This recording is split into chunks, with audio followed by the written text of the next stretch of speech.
Hello, everyone. Thank you for joining us. It's a big day. It's the Delhi Football Day. And the reason for that is because it is Sunil Chhetri's birthday as well, the Indian football legend who seems to be growing younger with every passing year, shows absolutely no signs of stopping. And it's important today that we are all here discussing about football in the capital city. The basic theme of this panel discussion is the role and significance of the capital city in national football. I'm Pulasta Dhar. You may have heard me in some I-League and ISL games. Very grateful for that.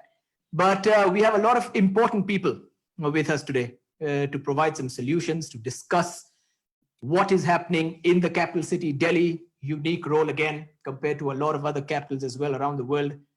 As for Delhi Football Day itself, a quick background on Sunil Chhetri. As most of you already do know, he started off his journey in Delhi and then from then onwards kept on going higher and higher. Of course, represented Delhi in the Santosh Trophy as well.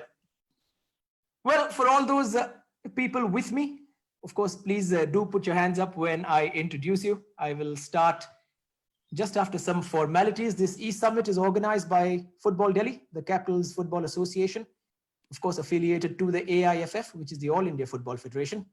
And we would have been a lot happier if we were all sitting together around a round table discussing this. But here comes the warning. I hope all of you are safe, maintaining social distance. And this e-summit is, of course, one of the reasons for this is that we are in the middle of a pandemic. So stay healthy, stay safe. First up, I would like to welcome the General Secretary of the AIFF, Mr. Kushal Das is here. Good to see you again, sir. And I hope to see you once more when football returns very soon in India. Thank you. Mr. Das, yes, absolutely. Mr. Das is at an excellent vantage point as well in terms of observing Indian football, the seat of AIFF being in Delhi. Up next, we have John Helm, one of my inspirations, the elder statesman of football commentary, but with a young and vibrant voice. And you will recognize that voice anywhere. He has brought to life so many moments, not only in world football, but in Indian football too. He has a remarkable memory, and we hope to tap into that today, John. The last time I saw you was near side on a five-a-side football pitch, and you were as excited and bubbly as ever. Thank you so much for being here. No, thank you. And birthday greetings to Sunil from sunny England as well. I'm sure he's very grateful for those. Our next panelist is Mr. Hisham Amrani, who is the CEO of HEA Sports and the former General Secretary of the CAF, which is the Confederation of African Football. Welcome to the discussion, Mr. Amrani. It is so good to see you, and I look forward to your extensive insights, given that you are extremely well-traveled across these two continents, Africa and Asia, and you've seen football in so many places as well. Thank you very much. Next, I will call upon Professor Simon Chadwick, a well-known expert on Euro-Asian sport. And he has done extensive study in the business of sport, contributed heavily to creative aspects of it. Professor, your Twitter bio says you are based out of either Paris or Shanghai, but you are usually found somewhere else when you are not in these two places. I'm hoping you are listening to this whenever you come online. Do we still have Professor Chadwick? I'm here. Ah, there you are. There you are. I'm here. Where are you today? That is my. So of course I'm in Shanghai. No, I'm not. I'm in England, so I'm somewhere else. I like how you keep a mystery surrounding your whereabouts. That's why I'm wearing black as well. Is kind of I'm an international spy. I'm not really an academic. Fantastic. Given your enthusiasm, I'm really looking forward to having a chat with you today. In the end, of course, another name which has inspired me, Mr. Dhiman Sarkar is with us. I remember Dhiman long back helping me out with a few contacts in journalism. His byline in the newspaper carries heavy credibility in terms of football and every other sport. Dhiman, hope you're well. I know you are missing Indian football as much as all of us are. Indeed. And you have a unique insight as well in terms of asking questions as a journalist. You're going to be unbiased and absolutely unabashed in that. So in case there's a technical snag on my side, I would request you to take forward the Q&A if that is okay with you. I'm This is not Fantastic. something that. Fantastic. Thank you so much for being here, Dhiman. I will begin with the questions now. And of course, a reminder for those who have just joined us, the specificism of the topic, the role and significance of the capital city in Indian football. And we'll be keeping in mind the overall theme for today, which is making Delhi a more vibrant football city, which is vital as we move forward.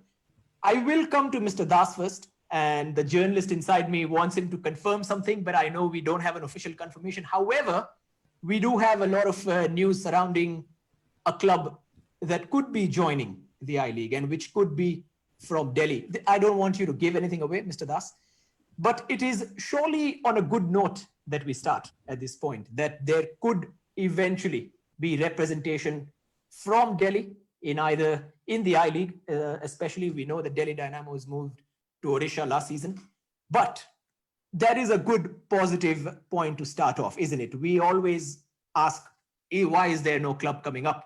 And now there is hope. There could be something coming up, isn't it? Well, to start off with, I would like to congratulate Football Delhi for this great initiative, especially Shaji. I would also like to wish Sunil a very happy birthday for his 26th birthday.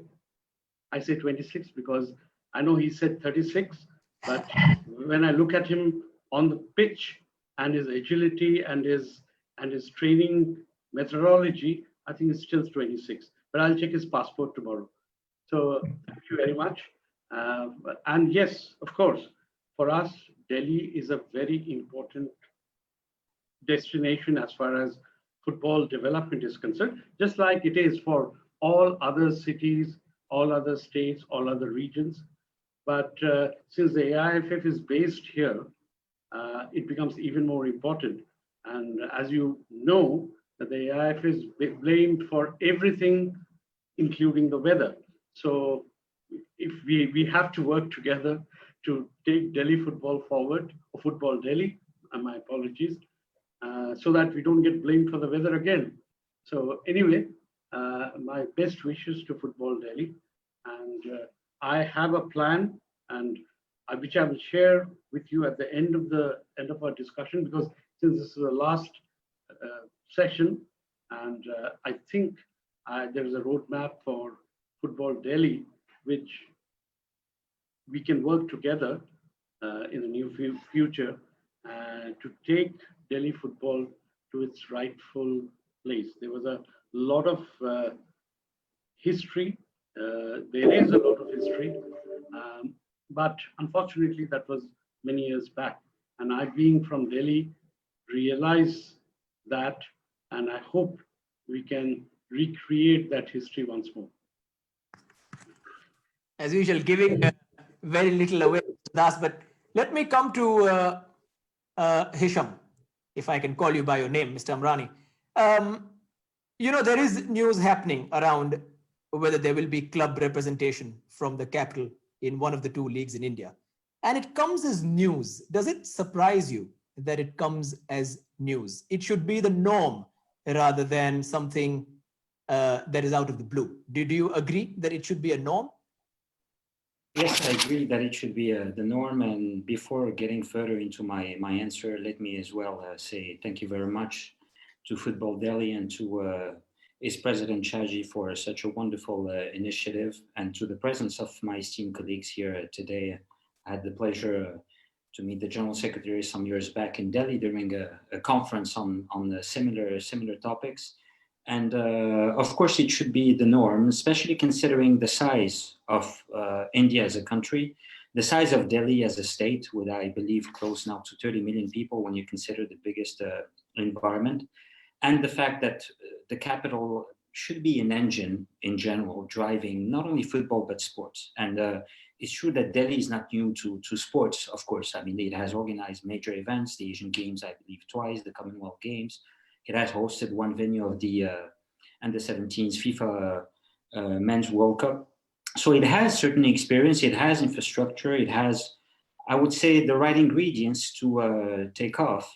Now it all depends on what is the plan, and the plan, as the General Secretary said earlier, being blamed for the weather, it's not the job of one single actor. It's really a stakeholders approach that needs to be put in place, and a long-term plan that needs to take into account the entire ecosystem where club football and national team football is being played in the capital for all the good reasons, because also usually the capital with its critical size drives the right transport infrastructure, the right fan base, the right economic support on top of other areas that are beneficial to football in general. So I would say, yes, it should be the norm so that it could feed. I mean, good football in Delhi is good for Indian football and vice versa. That is also good for the overall image of Delhi as a very multicultural city. Yes, exactly. Professor Chadwick, if I'm not mistaken, you do specialize on the business side of sport.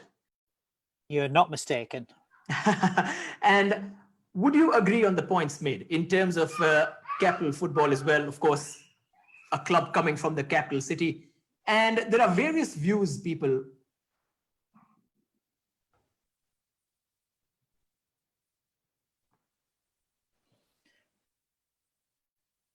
Hi, Pulasta. I I think think we've lost all him. lost. Yeah, okay. So I'll answer that question. I got the first part of it, and I'll guess the second part of his question. I'll answer this. That was blaming the AIFF for the weather. I think he realizes that I never stick to questions anyway. I just answer what I want to answer. So it's going to be a little like jazz, improvised jazz now. So I'll just play a tune. So I'm going to answer in two ways, and I think the general thrust of the conversation so far it seems to be, do you let football and do you let structures and competitions develop naturally, organically, or does somehow do you or can you construct these? And I guess in some ways that mirrors the differences between football in Europe and soccer in the United States. Obviously, football in Europe has grown organically, socioculturally. It's been embedded within communities, whereas obviously in the United States, I think if you look at not just soccer, but sports in general in the United States, they've been much more strategically developed and certainly more centrally planned. And I think if Delhi is looking for benchmarks, then obviously you've got two in terms of sport in Europe, football in Europe, and sports soccer in the United States. So that's my first response. And I think obviously Delhi has to think about the most appropriate way forwards is whether or not interventions can create the sustained growth and development of football, or whether it's something that needs to be approached in a much more organic way. I think the second part of this, and it strikes me I'm not from a capital city, although I work in a capital city. I'm not from a capital city, and I think sometimes capital cities seem to think that and due respect to everybody here, that they somehow have a right to have successful teams and successful sports, whereas that's not necessarily the case. And I think, especially from a business perspective, there has to be a business case for football to be developed and sustained in a capital city. And obviously we can talk in terms of population size, in terms of population density, but in addition to that, there's the preparedness of people to pay to watch football. There are also issues around infrastructure and whether or not appropriate or acceptable infrastructure can be created in capital cities. So I think there are some interesting issues around, just because we think capital cities should have successful football teams, is that necessarily the case? And where I came into to my thinking about this on this second part was, if you look at the successful clubs in Germany, for example, that they haven't been from the capital city. If you look at France, up until fairly recently, with Paris Saint-Germain, longer term history in France was the successful teams didn't come from the capital city. And so I think there are some interesting debates around should capital cities, or do capital cities need or deserve to have this presence? And if we think that they do, how do you build that? Simon, perhaps I could interject here because we all seem to have lost Pulasta for the time being. And I partly go along with you there because, funnily, if I had written exactly the same thing down there, it's only in recent times that Paris Saint-Germain have come to the fore. Australia, for example, Canberra is a rugby league city. It has never, ever had a tradition of football. And it even going back to the days when The Hague was the capital of Holland, and obviously Ajax were the top team. But on the other hand, you and I grew up in the north of England. And as a small boy, I was fascinated by India. But the only cities I ever thought about really were Delhi, Bombay, Calcutta, I still want to call them that, by the way, and Madras. Pune didn't enter my mind. Guwahati didn't enter my mind. Now, they've done very well in footballing terms. Goa, they attract very good crowds. Kerala attract extremely good crowds in ISL. So there has been this misconception that a capital city has to be the hub of all good things that are football. But I do think that if you are the capital city of a country, people expect that city to have a top football club. I mean, you and I would know that Liverpool and Manchester have been far more successful than the clubs in our capital in London, apart from the weekend. And congratulations to Arsenal, by the way. So I don't think it has to be that a capital city is a hub in terms of football, but I do think people expect it somehow. Pulasta, you're back with us. I am. I'm sorry, it's raining heavily here. I am in Pune, and the internet. Well, I hope your house is not. I hope it's not wet inside your house. That's not. No, I'm good. Okay. I'm good on the first floor. Thank you so much. I just logged in and you said something about Pune and I was like, oh yes, there is. It doesn't come to mind right now though. But in any case, I'm guessing Dhiman already asked you. Dhiman, have you had a chance at speaking your mind on Delhi football? No, I haven't. I was just about to when you got back in, and thank you because asking me suddenly to moderate would be like suddenly asking a goalkeeper to go up to the front third because that's not what I was. So okay, I mean I pretty much agree with what Simon and John were saying. It is true that a number of football clubs in the world are not from the capital cities. But as I think it was a point that Simon was making earlier, when you're talking of an organic growth of a sport, the capital city may or may not play an important role here. And you're talking of an organic growth of sport in terms of football in Europe. The point that Simon was making a little earlier, when you're talking of the United States, where sport is more strategically planned, and which is what we should be looking at when we are looking at football, because for all our history, the organic growth of our sport of football has been restricted to pockets in India. And none of those pockets are in the capital, which I think is a tragedy. And, there's a school of thought that sort of says that football, the fate of football in India could have been different had the British not moved the capital from Calcutta to Delhi. Now, if you consider the dates, I think it was December 12, 1911, when the capital moved from Calcutta to Delhi. This was less than 6 months after Mohun Bagan had won the AIFF Shield. Now, it was an event that kind of became much more than a sporting event because of the context. I mean, the Indians playing barefoot, but one player beating a British regiment team, etc., etc. It took on a historical significance. Now, if the capital had continued to be Calcutta, maybe the history of football would have been different in India. And the reason for that is, you see, the first organized association football league was in Calcutta. It was in India. It was in Calcutta. And I'm talking of the first organized association football league in Asia. That was in Calcutta.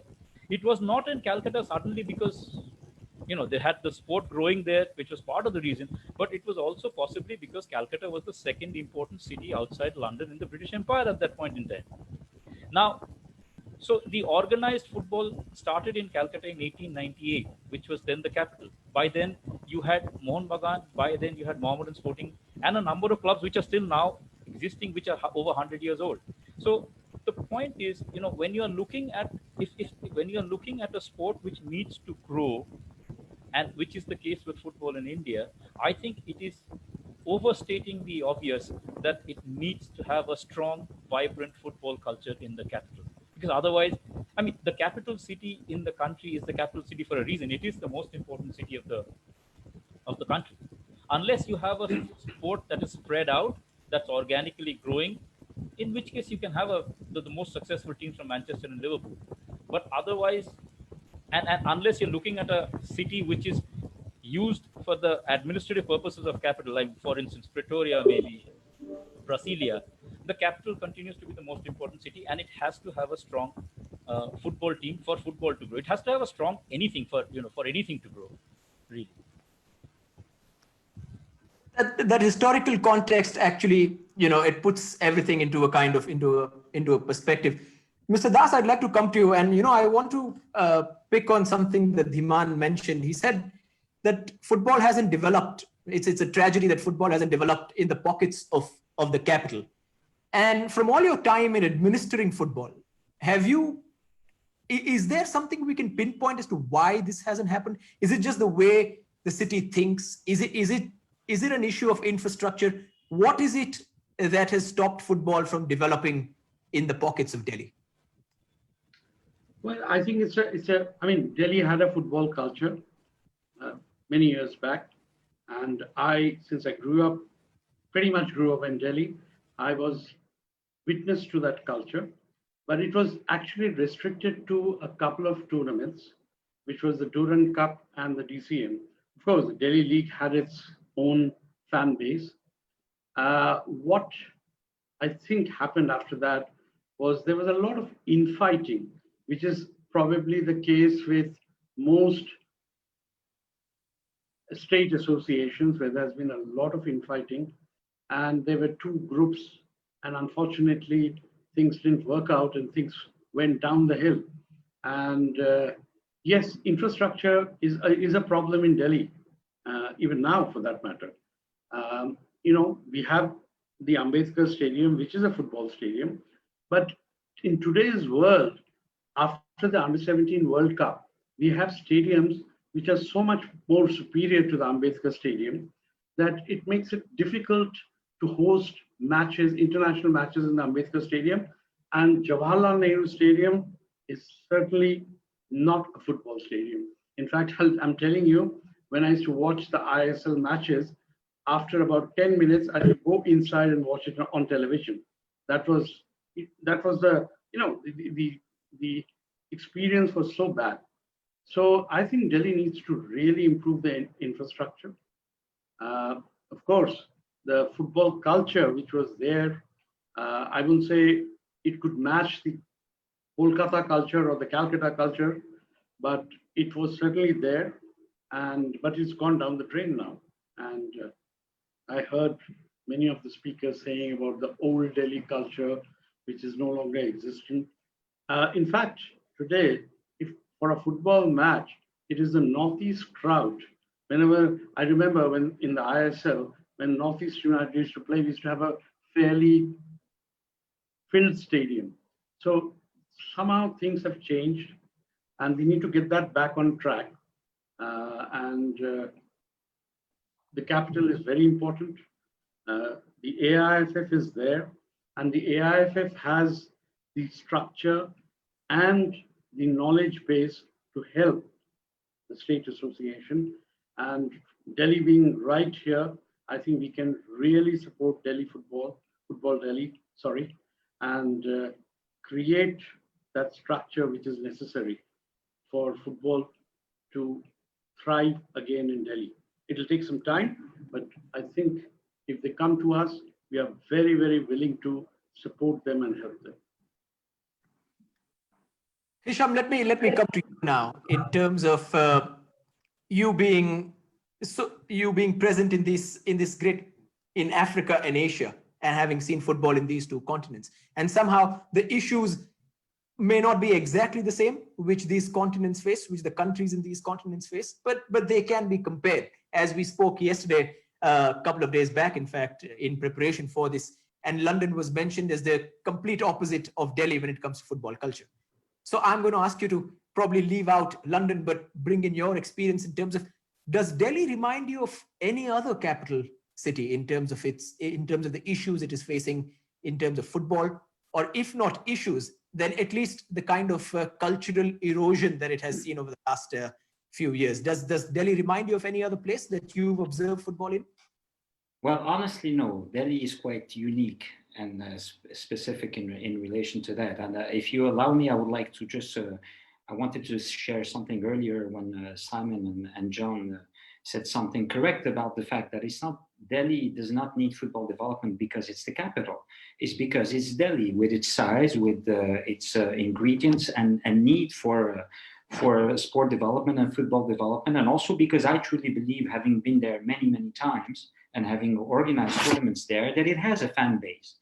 But I think the key here, without comparing necessarily to other countries, is the key word for me is the community. Forget the old culture, forget when Delhi had the football culture in the past and so on and so forth. But looking forward to the future, with India and Delhi having such a young population, digitally connected, with new trends and so on and so forth, following EPL, following Bundesliga, following international football, as much as cricket, of course, and other sports, how can you come up with a plan that allows them to have, number one, I believe, clubs that they can support, but not clubs that will move on to another city a year after? That's the thing that I find to be terrible. For example, where I come from, my hometown is Casablanca. And there's Wydad Casablanca and Raja Casablanca. So there are two teams that love to fight each other. And it's very healthy to have two clubs at the top level in any football, nationally speaking, because it fuels great rivalry, it pushes competitive spirit, and it helps also get more licensees and so on and so forth. So ideally for me, moving forward with Delhi, when it comes to clubs, is with the hopefully good news that one club will get to the I-League, and hopefully even another one afterwards, or considering that there's an agreed roadmap for Indian football that in 5-6 years there will be a promotion relegation system, so therefore it will be no more parallel leagues. If you have one or ideally two clubs that maintain themselves in the top division, that's great news for the capital and for Delhi itself, because it drives interest from a commercial point of view, but also it drives interest from a grassroots perspective and from the number of people participating. So I've seen Casablanca as an example. As I told you, there's Johannesburg, for example, would be interesting in South Africa, because South Africa doesn't have football as number one sport necessarily. They have rugby, they are world champions, they have cricket as well. But South Africa has also very fierce Kaizer Chiefs versus Orlando Pirates derby that fuels the passion and creates also a lot of follow-up and interest. But of course, all that comes within the bigger picture of the need for infrastructure, the need for state representatives to do the work, and so on and so forth. And that's why I think one of the key steps that are done is like today with these initiatives and with the initiatives that Football Delhi is undertaking in general with different areas. But coming back to answer your question, Delhi's situation, I believe from my own experience, is pretty unique. Right. I will actually come talk about the rivalries again with Simon. But before that, John, in terms of picking up from what Mr. Das said, in terms of the experience of watching football at the JLN, and of course you've done broadcast from JLN. Of course, you've probably done it off tube, but whichever way, you've observed clubs and covered the sport in India. And I like the honesty with which Mr. Das came out and said, you know, I was there, and after 10 minutes I had to go inside and watch the rest of the game on the telly, which is an honest admission that yes, it's probably too far away. The experience is just not intimate enough for football. In your experience at the JLN, if you've seen a game, and at the Ambedkar or any other stadium in India that you've been to, is it a big deterrent, the JLN, and having a football game there? How big of a difference does that make? How big of probably I would say, of a turn-off is it in terms of watching football in that stadium? Well, it's a very, very broad question. And funnily enough, Pulasta, I wrote down a couple of notes there that I would like to ask Kushal Das myself when he was talking about it being a switch off. And I have been in that Jawaharlal Stadium many, many times, and it is too vast for the product. I was going to ask if he actually switched me off while I was commentating as well when he was watching the television. I wouldn't have blamed him, because it's like the behind closed doors situation at the moment. It is very difficult to express the emotion and to get the feeling, the atmosphere of a stadium across when the crowd is so small. On the other hand, I've commentated in the Ambedkar Stadium at Nehru Cup and very important events. which have been terrific. Now, I don't know whether it was upgraded recently, of course, so whether that is something that is feasible for the future. But I also noticed, and this is the point that I was going to try and make with Mr. Das, that last week he made a comment about the first strategic plan for the AIFF and the fact that already they'd achieved 75 to 80% of that. And I was wondering what the remaining 20% is and how that can be achieved. To answer your own question, yeah, I think it is a very difficult situation in India at the moment, but I love going to places like Pune, funnily enough, because you felt right on top of the game there, and as a commentator, you feed off that. Kerala is another situation where the sea of yellow is fantastic when you're commentating on the game there. And with these matches being broadcast by Star and being broadcast overseas as well, they go out to USA, sometimes to Australia. Now that's a terrific advert for that city. And I think this is what Delhi, I know I'm slightly going off track here. They have to think about the exposure and the value to the city of Delhi if we can portray the best of Indian football on television for people overseas to watch. So I think there are quite a few questions all rolled into one there. I'm obviously very involved in the television side of things. I want to see it prosper. The viewing figures are fantastic. They really are. They're even catching cricket up in India at times, you know. You might not believe that, but that is true. But I would like to know about the remainder of this first strategic plan and what still has to be achieved from the General Secretary, if he can answer that. Kushal, why don't you take that? Yes. As far as the AIFF is concerned, resources are limited. The plan was quite exhaustive, and we knew it was a fairly ambitious plan. But the fact that we were able to achieve 75% or so, I think, is quite a good achievement. There are many reasons why we could not achieve the balanced 25%, but going forward, we now have the second strategic plan, which is actually based more on competitions, development through competitions, rather than, standalone development. And I think some of that 25%, which we could not achieve, we realized needed to be factored into the second strategic plan, and we have done that. We want a broad basing of the whole strategic plan. We want the development to happen through the state associations. Again, COVID hasn't helped. We were about to launch it, but unfortunately could not.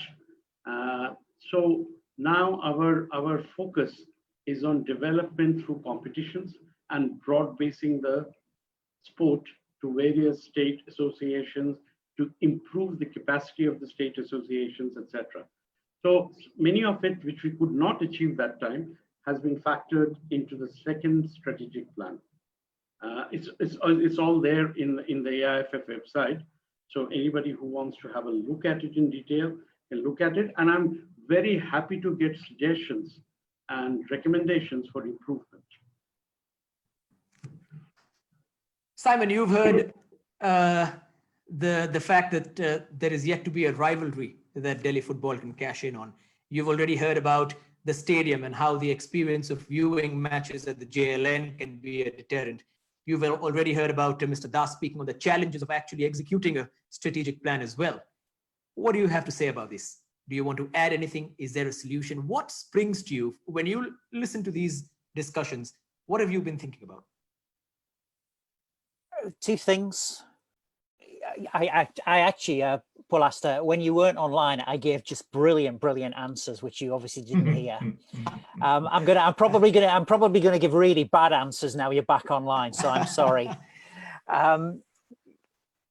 Two things spring to mind. The first one is I didn't come here today to talk about Paris Saint-Germain, but we did talk about Paris Saint-Germain, and I don't think Paris Saint-Germain is necessarily the benchmark for all capital city clubs.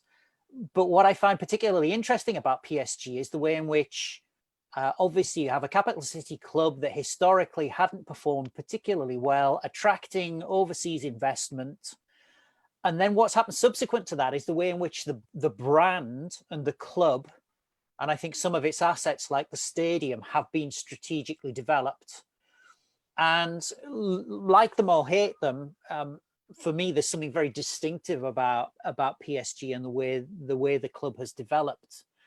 And that has led me into the second thing that I've been thinking throughout here, and it underpins everything that's been discussed so far. And it's very simple. Why?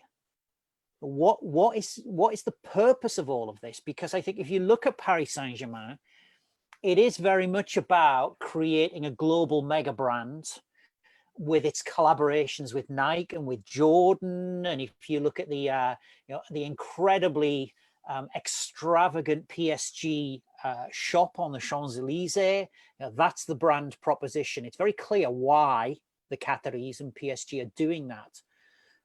But what's not clear from the conversation, and due respect to everybody who's here today, including the audience members, is I'm not quite sure why.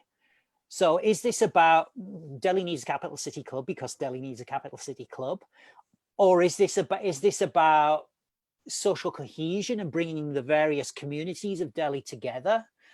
Or is this about the strategic development of an identity for the community? Why? Because I think ultimately then, in answering the question why, that begins to dictate, is this stadium appropriate? Is it acceptable? Is it the right stadium? Do we need a rivalry? So again, I'm from and John's already talked about this. And when we rehearsed on Saturday, you heard John and I talking about my hometown. There's no local rival in my hometown, and yet people still feel passionately about football.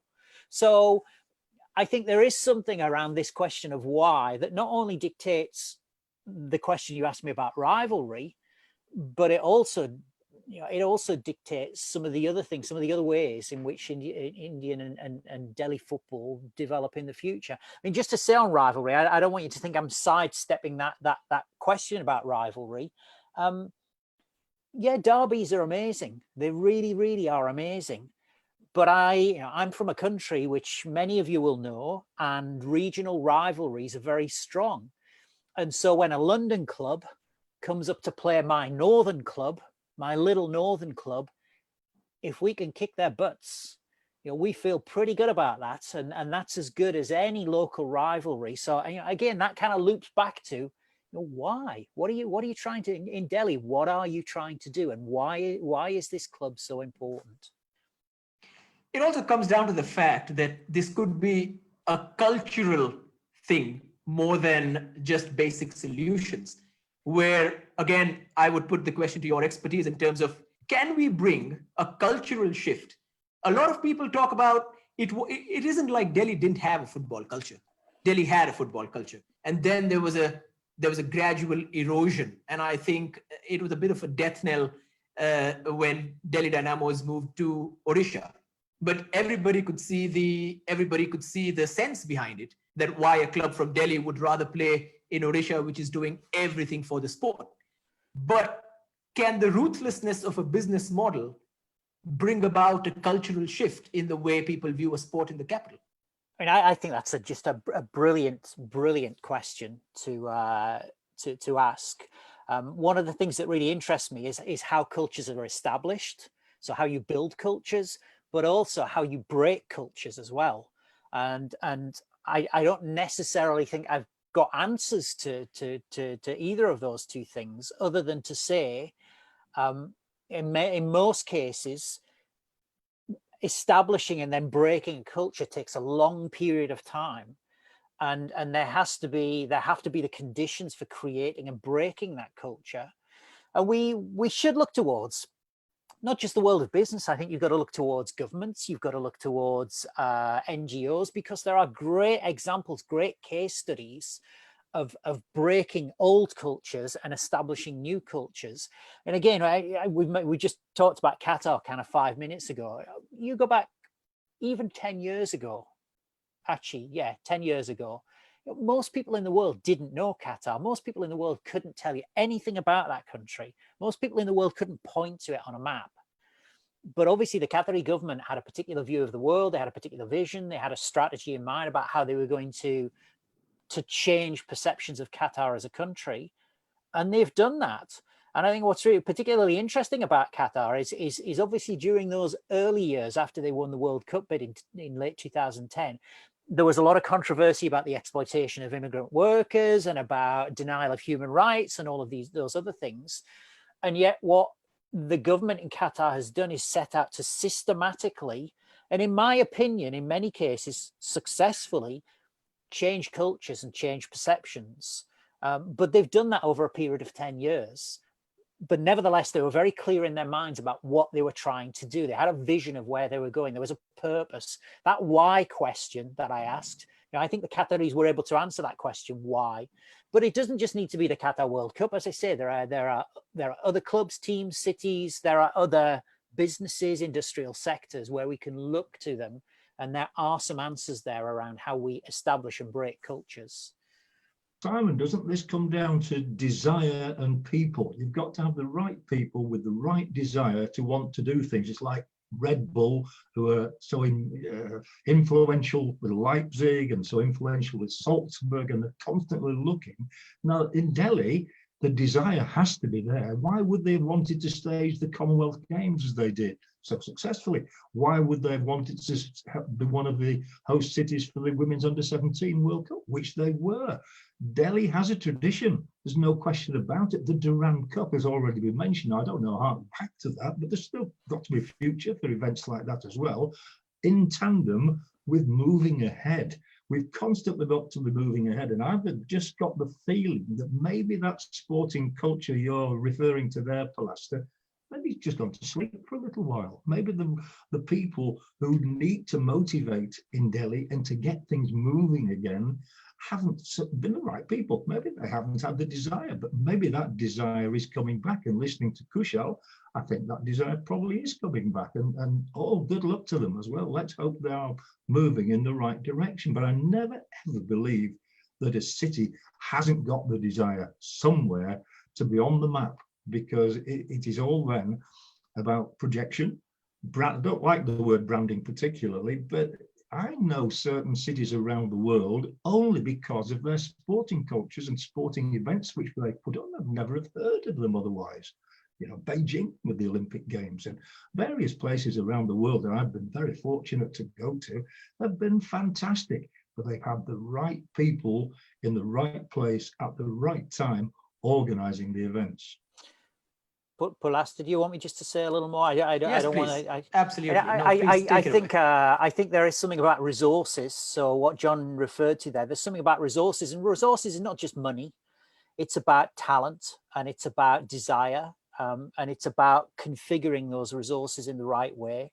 And I also think what John said was a really interesting thing, because if you look at, for example, in Saudi Arabia right now and what's happening in Saudi Arabia, the Saudi Arabians are creating two new mega cities, one called Neom in the northwest of Saudi Arabia, another one called Qiddiya just outside Riyadh.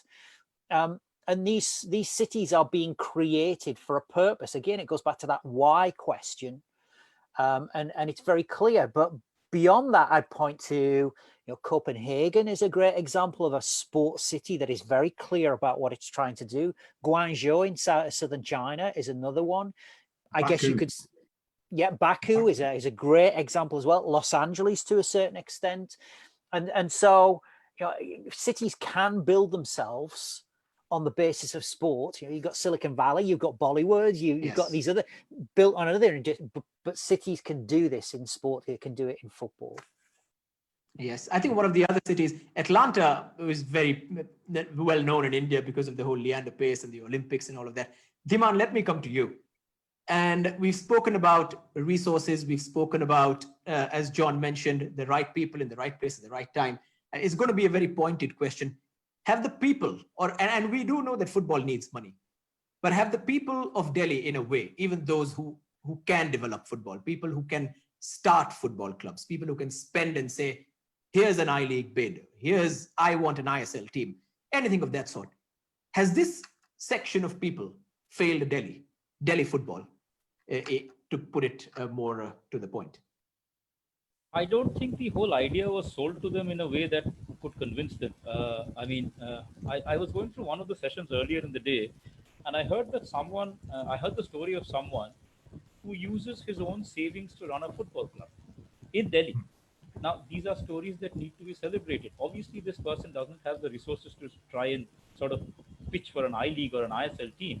But to be able to use your own resources, and he's not the Sheikh of Dubai, so to be able to do that shows that there is a fair amount of passion about the sport. And as you know, the other panelists have pretty much said, there is a fair amount of interest and passion in the sport.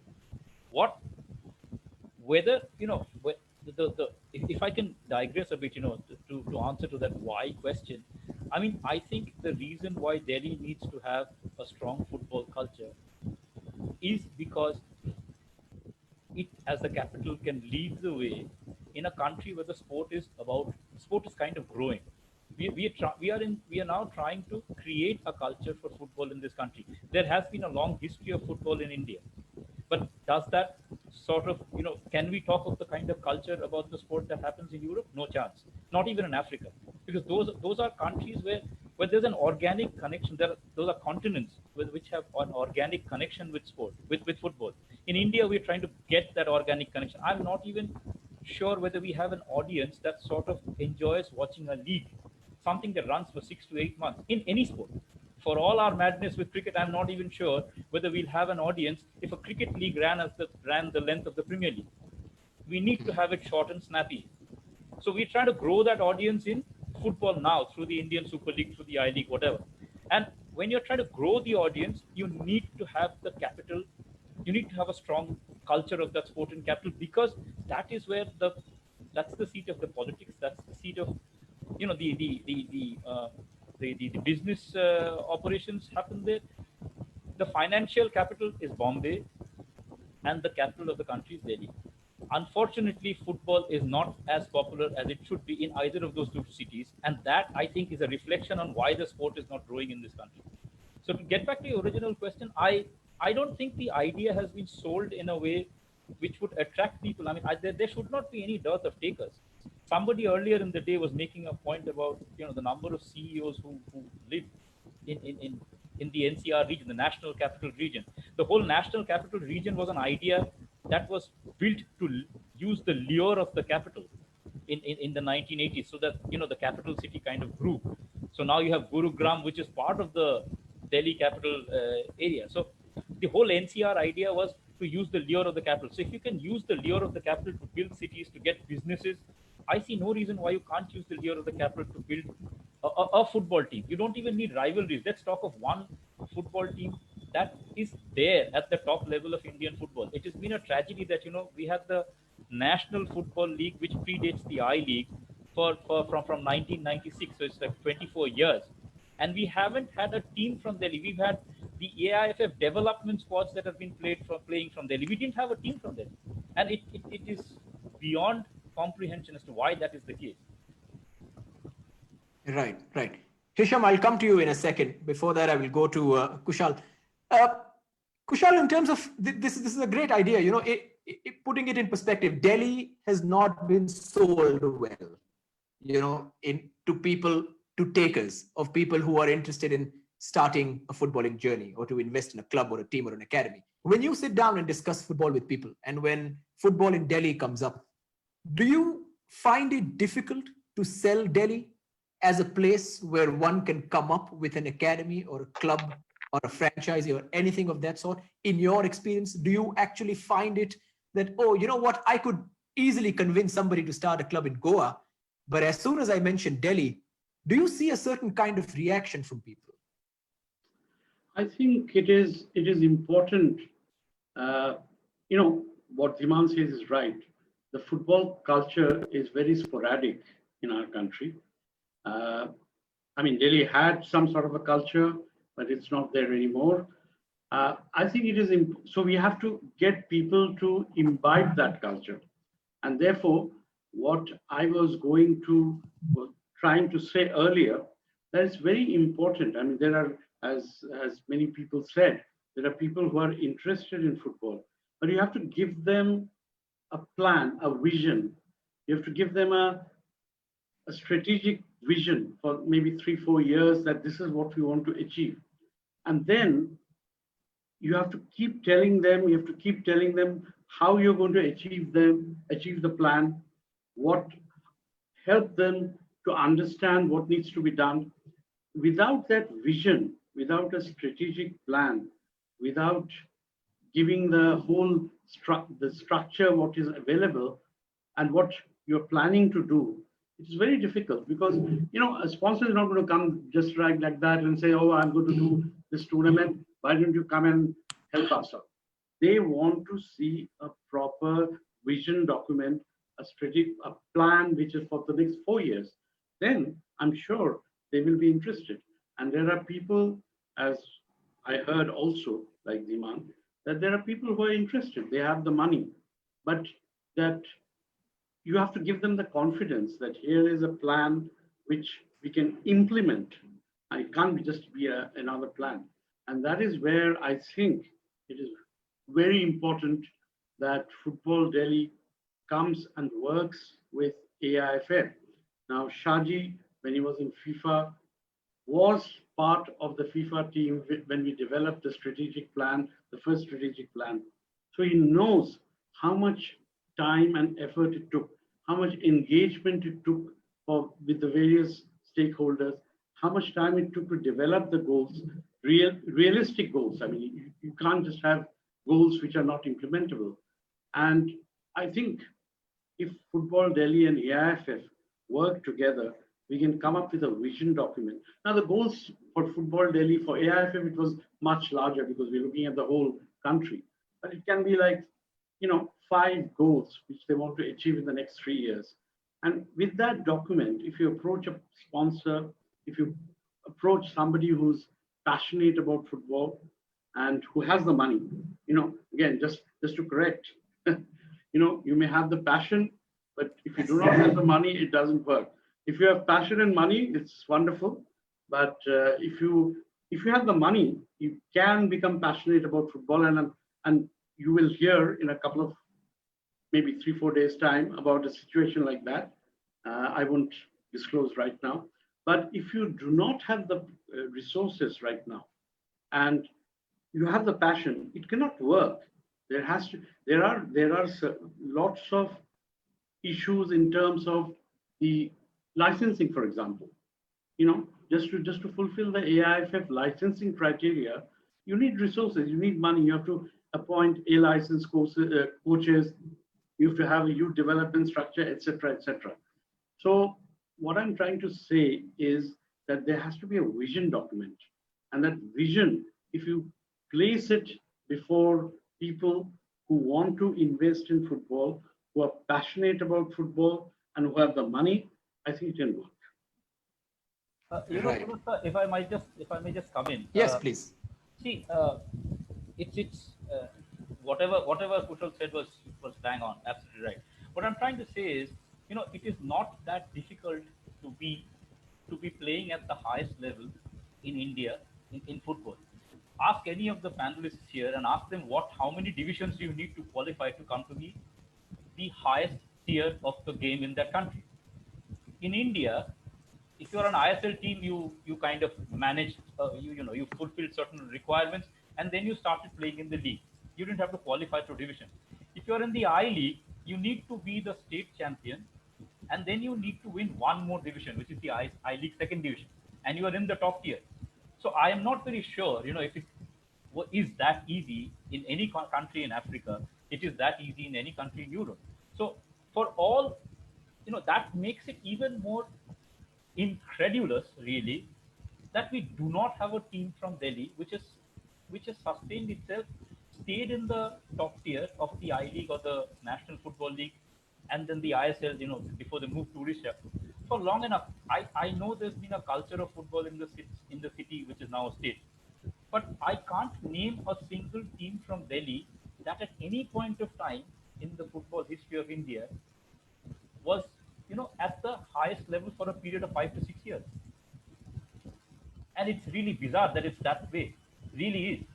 So There may have been a culture of following the sport, and there still is.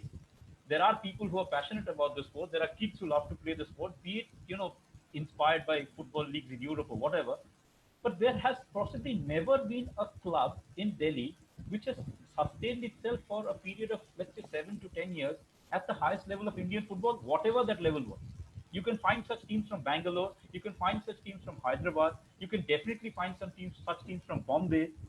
And I'm not even talking of Goa, Kerala, the Northeast, and all the other places. But I can't think of a team from Delhi that was there for a decade, and then it sort of went under for whatever reasons. I can't find that. So that's Dhiman, can I ask you a question? Yes, please. Is when you talk about about people being passionate for football, where does this passion come from? On what basis are they passionate? Television. The kind of football that they get to see on television. Cable television is very cheap in India, and you have access to top quality football pretty much 24/7. So and one of the reasons why football in India has, following of domestic football has dipped, is possibly because it coincides with the emergence of cable television and the ease with which we could watch top quality football, which is a 25 to 30-year phenomenon. So before that, because we did not have access to top quality football, we still had some kind of following for the football we played, at least at the domestic inter-club level. But then once that changed from the mid-90s, we started getting to see what top quality football was. And since you pay pretty much a pittance in comparison to what you would pay for a football connection, television football connection in Europe, it's easy. So it's available everywhere. So that the passion for the sport has been kept alive by the presence of televised European football, top quality football. Dhiman, do we therefore, as the media, have a different role to play? For example, when I'm in India, I love getting my morning newspaper. It could be the Hindustan Times, I won't mention any other. But the footballing content is minimal, certainly compared to cricket. There could be 8 pages of cricket and the testing, even when there are no series on. I-League might be 1 paragraph if I'm lucky. There is so little exposure. I just wonder if we have a role to play here as the media in promoting football in Delhi in particular better than we do. If you had a team from Delhi, George, then you would obviously get more than 1 paragraph. But because we don't have a club in India that has a pan-India following, if there's a clash, if there's a game between 2 teams that has no relevance to Delhi, why should there be more than 1 paragraph? I mean, what is the connect of somebody who lives in Delhi? You're not talking of an FC Barcelona which connects across the world, in which case you would have that more than 1 paragraph or a decent kind of play. But you do not have a team from Delhi that has done well at all. And if you're talking of the Hindustan Times, the 2 biggest editions of the paper come up from Delhi and from Bombay. And if you do not have teams from those places which are doing well in the sport in the country at whatever level, newspapers, you cannot make news. You can only talk about what is happening around you. While they would I would argue that there is plenty of publicity for Manchester United and Liverpool and Chelsea and Arsenal in those newspapers. Because Manchester United, Chelsea and Arsenal matter to people in Delhi and Bombay, because and in the absence of a club from Delhi and Bombay, it matters even more. It will matter slightly less to people from Calcutta, where I come from, because you still have that vibrant football culture. There are Mohun Bagan fans who are also Manchester United fans. But you cannot find a person who's in Delhi, who's a fan of an ex-club in Delhi, and who's also a Manchester United fan. You can find that in Calcutta, you can find that in Kerala, you can find that in Goa. So if a Manchester United or Chelsea or a Barcelona matters, it is basically also because they are filling into that vacuum, into that desire for a football club, which is not being fulfilled by the city. I'm not even talking about rivalry. I mean, I would love Delhi to have been a Leeds United kind of situation. 1 city, 1 club. And if you have a club if you have 1 club which is there, you don't even need the rival. Everybody in the city roots for that club. You don't have to be like Calcutta, where Mohun Bagan and East Bengal and Mohammedan Sporting split the following into 3. You have 1 city, 1 club, but you don't have that in there, which explains why the media possibly does not give it as much of play as it should, or as it would. Right. Sorry, Pulasta, I know Kushal was who raised his hand. I'll defer to Kushal, but I'll come in again.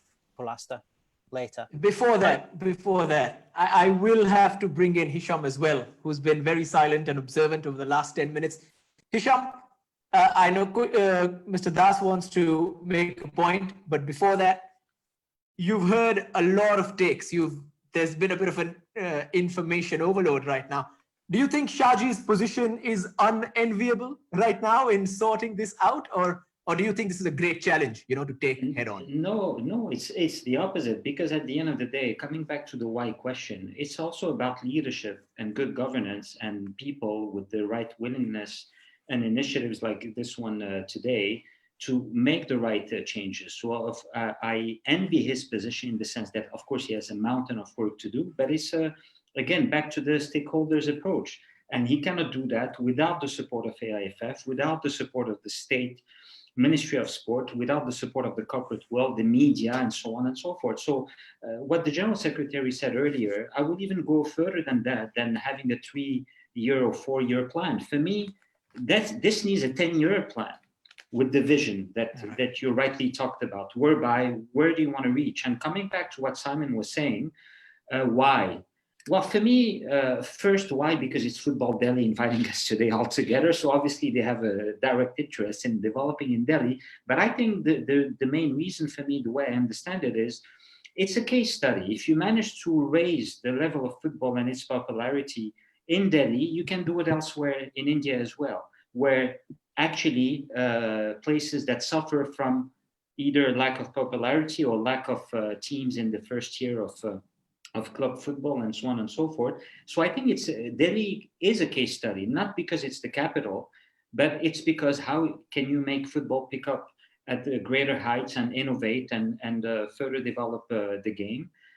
So for me, I look at my own experience, and many points I would like to rebound, but I'll try to remember a couple of them. First of all, there needs to be more constant exposure. And it's true that in India, whether for weather reasons, whether for financial reasons or calendar reasons, when you have a championship that lasts only 5 or 6 months, it's really hard to maintain the interest of people to follow you.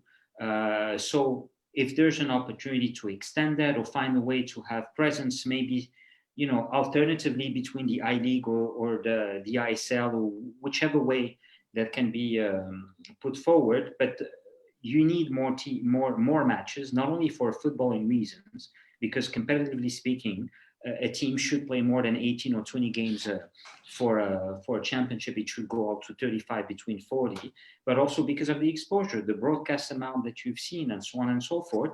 And at the same time, I believe you're not selling the same product as EPL or Bundesliga. In Africa, for example, people are diehard fans of all those same top 5 leagues in the world, but they like also in certain countries to follow their homemade product. So I like to follow Raja Casablanca, it's my home team, but when I see the game, it's a different feeling and experience than when I watch my favorite team, AC Milan.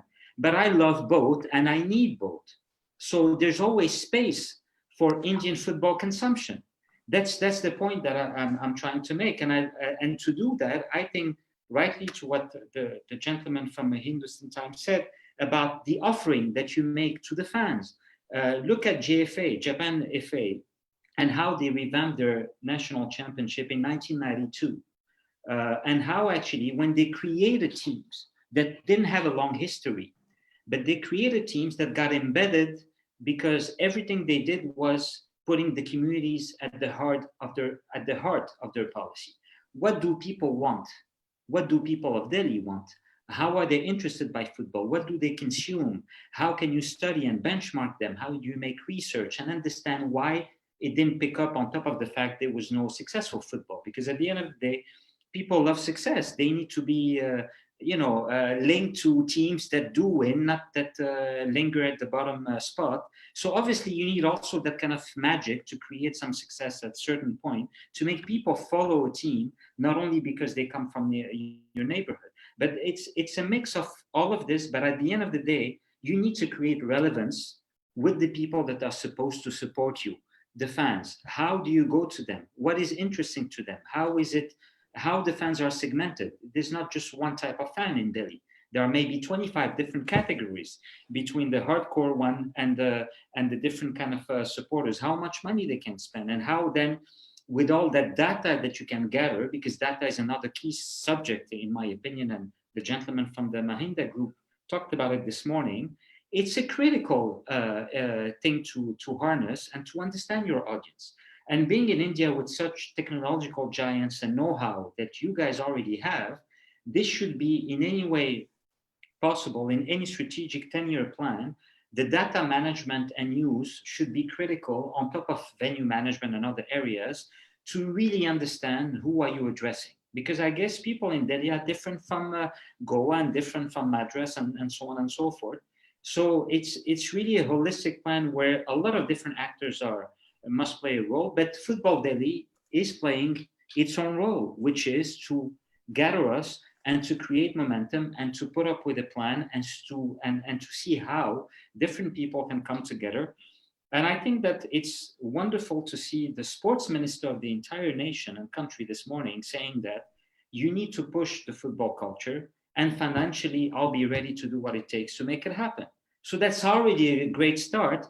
So let's take all those bits and pieces and try to make the puzzle come together. And if it comes together for Delhi, you can have a nice case study to replicate the process with a different environment in other places in India where football is not also very popular, and so on and so forth. So I think I understand the question why, but it has a lot to do with leadership, with strong will, and with the offering to understand the fans that are supposed to support the clubs and the football around you.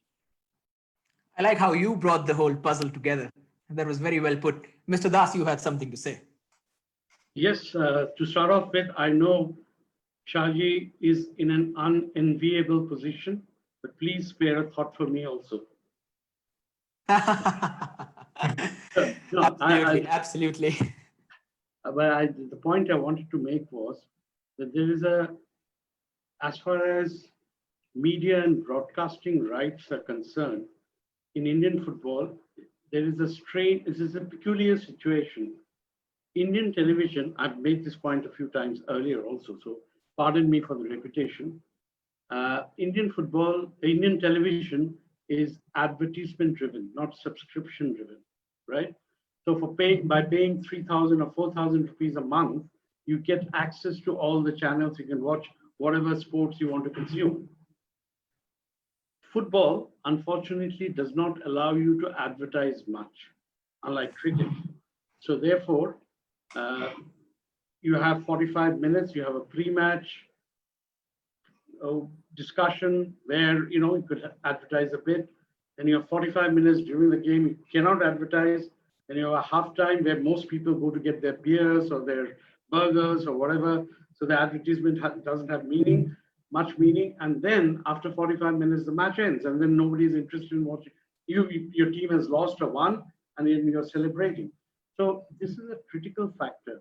Cricket, and this is where I think is a huge problem in terms of garnering broadcast and media revenues.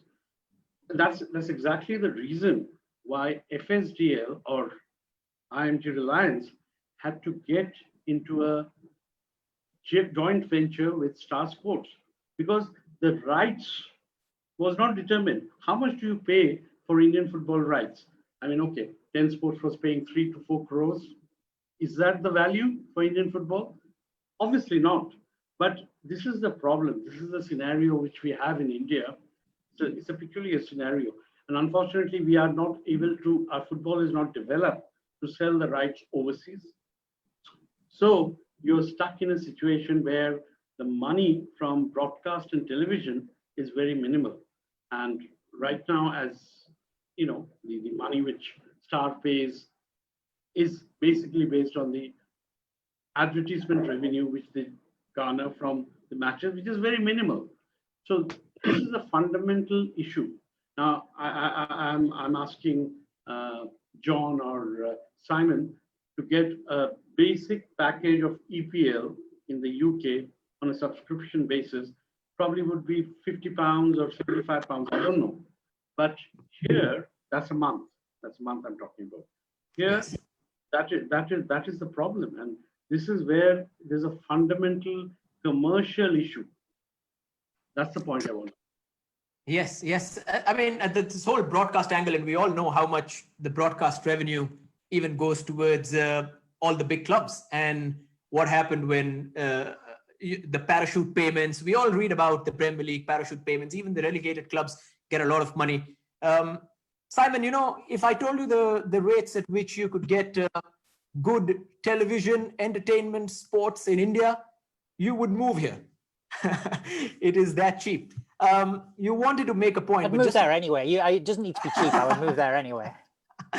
Because I do know for a fact that in America, you would get an HBO for, let's say, $50 a month or something. And I'm digressing from sport. But here, if you buy a package of the place where we have all the football, we have all the IPL, and we have all the HBO shows, we get it for, I would say, $2.50 a month, if I'm doing the conversions right. So that is the vast difference in terms of how it's not a subscription-driven way into getting consumers on board. But you had a point as well. From quite some time, we've been deferring. Yeah, no, I mean, and I try to tie things together.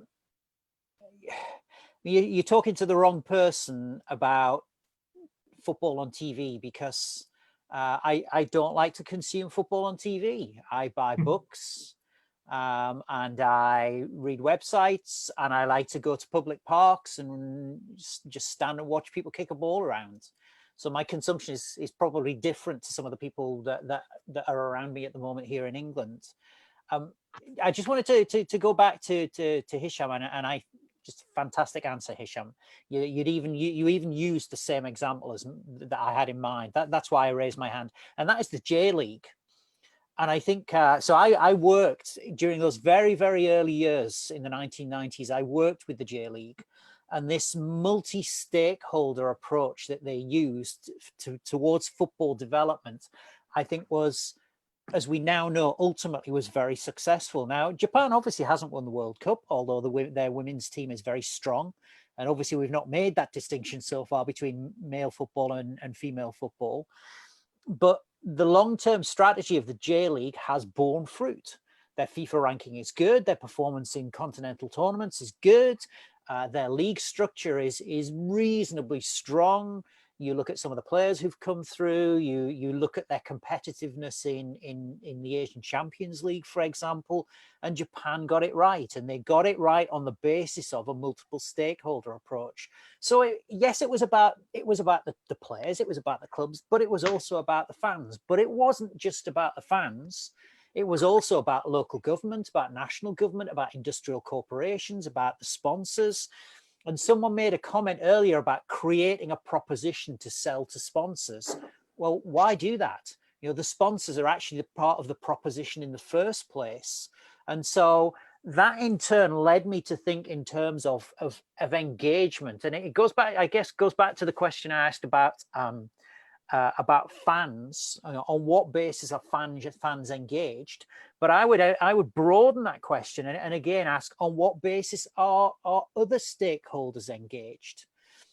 And so rather than, as I say, for instance, creating a proposition that you then sell to a commercial partner, why isn't the commercial partner part of the proposition, part of the planning, part of the vision in the first place? So I think that's an important thing. But still, I'm still unconvinced what the answer, or still unclear what the answer to the why question is, because when you're talking about watching football on TV, this assumes that the answer to the why question is we're creating an entertainment product. And of course, what you're then doing is you're going to distribute that entertainment product on TV. However, if you are creating a product that is about about city identity or about regional identity, it may well be that there are other channels of distribution, other channels of communication, other propositions that you create to get to the key target audiences that you've identified. And so I think for me, and I know that, hey, this is to our conversation, including an English guy who doesn't know Indian football as well as he should. But one of the things that I'm going to take away from this conversation is the kind of clarity. There is a need for clarity, and I think it's really for the important people in Delhi to bring that clarity. And it's not just about around fans, it's also around commercial partners and sponsors, broadcasters, the communities in which venues are located, and so on and so forth. The other thing that I would say to you as well, and again, this goes back to Hisham. So I started off loving Hisham, and I'm gonna finish loving Hisham. And that is around, I've spent a lot of the last 10 years in the Gulf region, in Qatar, in Saudi Arabia, in Dubai. And what I found is that people can support two teams. Actually, people very often support four teams.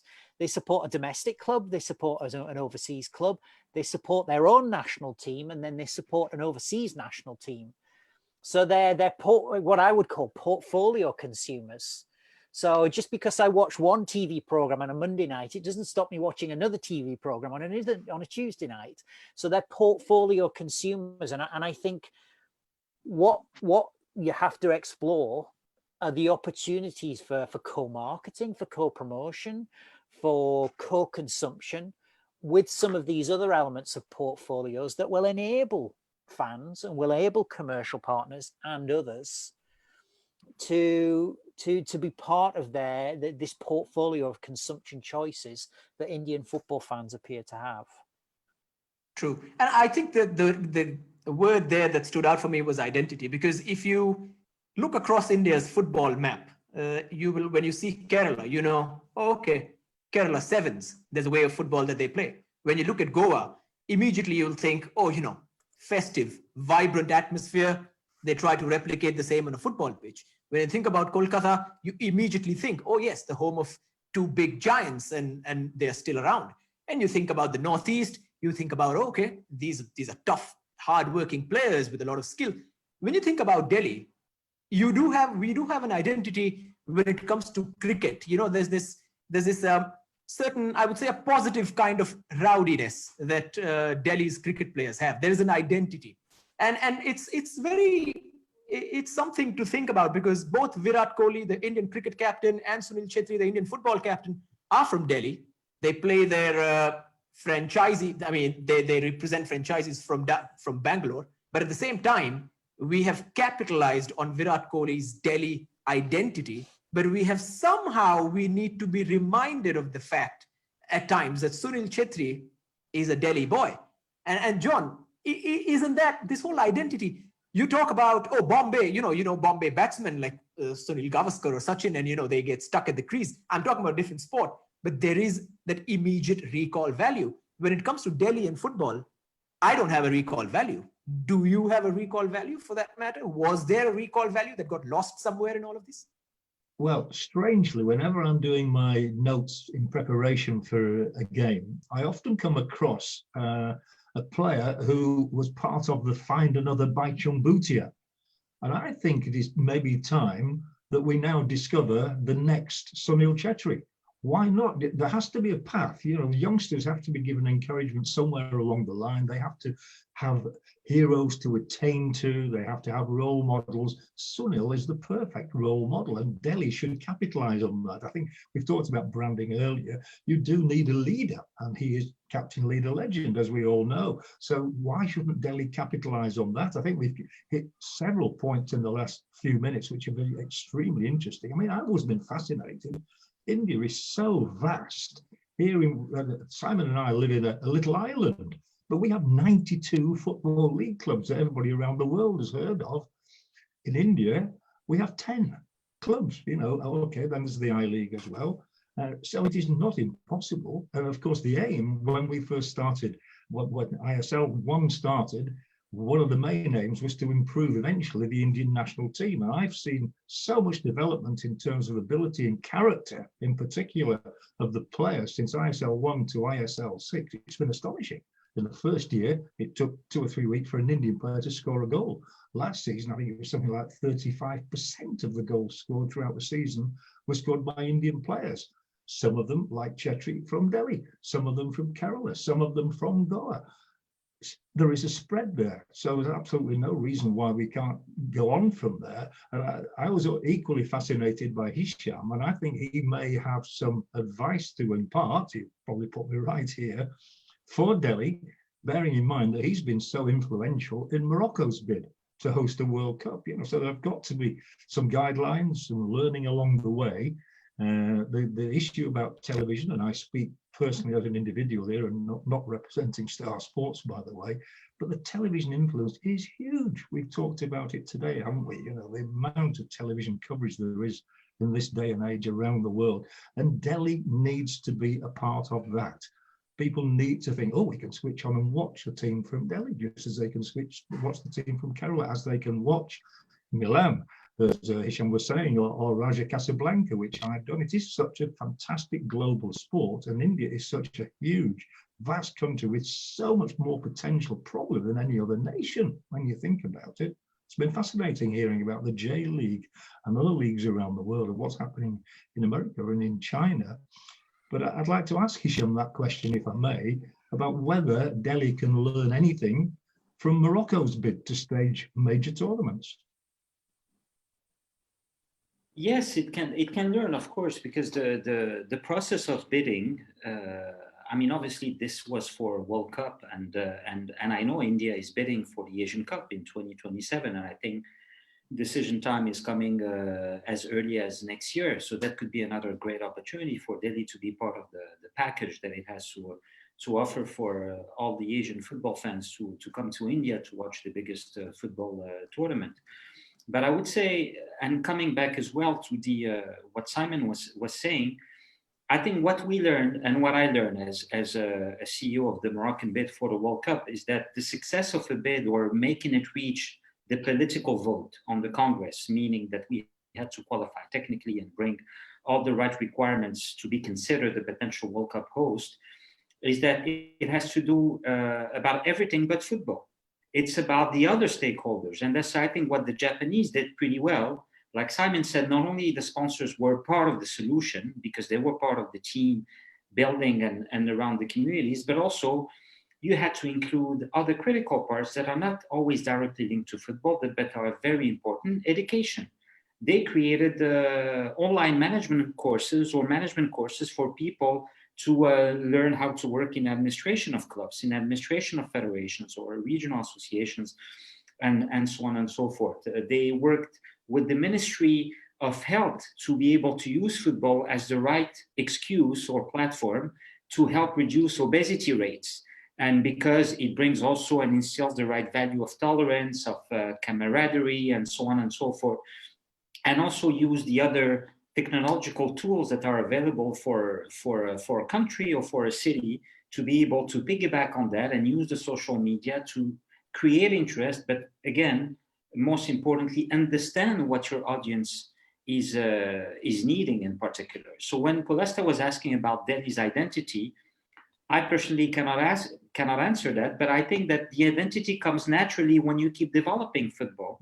And you don't need to have one solidified right now because maybe the last few years, it hasn't been the most popular sport. So identity, I think, is a result of a certain history and success and presence along the years that kind of comes together. But I think overall, coming back to that strategic plan, it has to be a really large plan where a lot of ministries, a lot of federations, a lot of corporate media, and so on have to play a role. And it doesn't mean you need billions of dollars. What it means is how, with the money you have, you can maximize its use and be as efficient as possible, and make that development happen both at the grassroots and participation, and at the same time at the elite level. And lastly, if you allow me just quickly to Dhiman, when you said that sometimes you don't cover football in Delhi, it doesn't deserve more than one paragraph. But sometimes the media also need to create that relevance, because you said that the audience is not interested.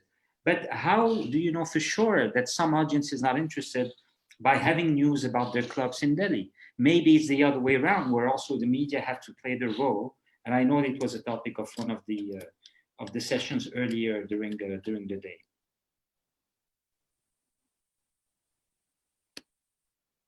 You want to take that, Dhiman? Yeah, thank you, Hisham, for the point. You see, the media has a role only to the point where the product, and I don't really like to use the word product for a sporting event, but only when the product is good enough. Okay, now the Indian football as a sport, I still think that gets way more coverage in the Indian media than the performance of its teams should. I mean, we are a better hockey playing team country. Even when we don't win anything in the Olympics or whatever, which we haven't won for close to 40 years, we are possibly the seventh or the eighth ranked team in the country, in the world. We are usually within the top 20. We do not give hockey the kind of coverage that it does, that it should get by virtue of its performance. Football, on the other hand, the ISL, the I League, the national team, we gets a fair amount of media footprint because of the nature of the sport. Because the sport in itself is so popular and it's so easy to follow, it is a sport that gets a fair amount of coverage. So I don't really subscribe to the theory that the media does not do its bit. There are times when, as I said, if there was a club in India that was followed across the country, then the media would be perforce, it wouldn't have had a choice in trying to play up the achievements of that club. If let's say we had a club in India which was consistently doing well at the AFC level, which is the second tier of the Asian club competition. You had a club that is like, it gets to the final, it gets to the semi-final, gets to the quarter-final fairly regularly. Every time it did that, the media across the country would follow it, irrespective of the fact that the media in that particular place, the club may not be from that particular place. But unfortunately, we don't have that. So till such time as you have some amount of presence, at least at the Asian AFC level, which is the second tier level, it's one of the good things that have come out of the entire ISL being the top league now is that India is going to get a chance to play in the Asian Champions League. The winners of the ISL league stage is going to get a chance to play the Asian Champions League. Now, nobody's going to expect it. It would be foolhardy to expect a great result, whatever. But the very fact that Indian clubs would be at the Asian Champions League level for years together, if those clubs in turn become serious, trust me, the media is going to give them a lot more play.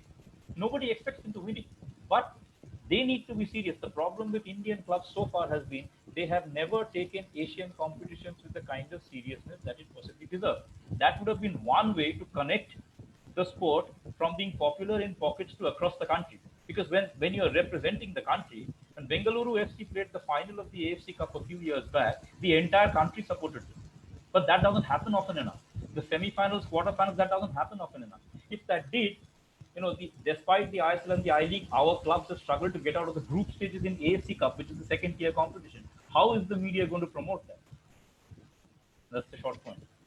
Dhiman, could that change by one thing, one trailblazer? If you were to find one footballer who made it in the English Premier League or the Bundesliga or La Liga, surely the whole country would get behind that player. It'd be similar to when Bjorn Borg became a star at Wimbledon. Sweden all of a sudden had a rush of great tennis players. Absolutely. I mean, Bjorn Borg is somebody who actually went on to win 5 Wimbledons and 6 Australian Opens and US Opens. I'm talking of Fan Zi or Li Tai, the player who went from China to play in the English Premier League. Look at the example of look at how the following for the Premiership or football. Son Heung-min.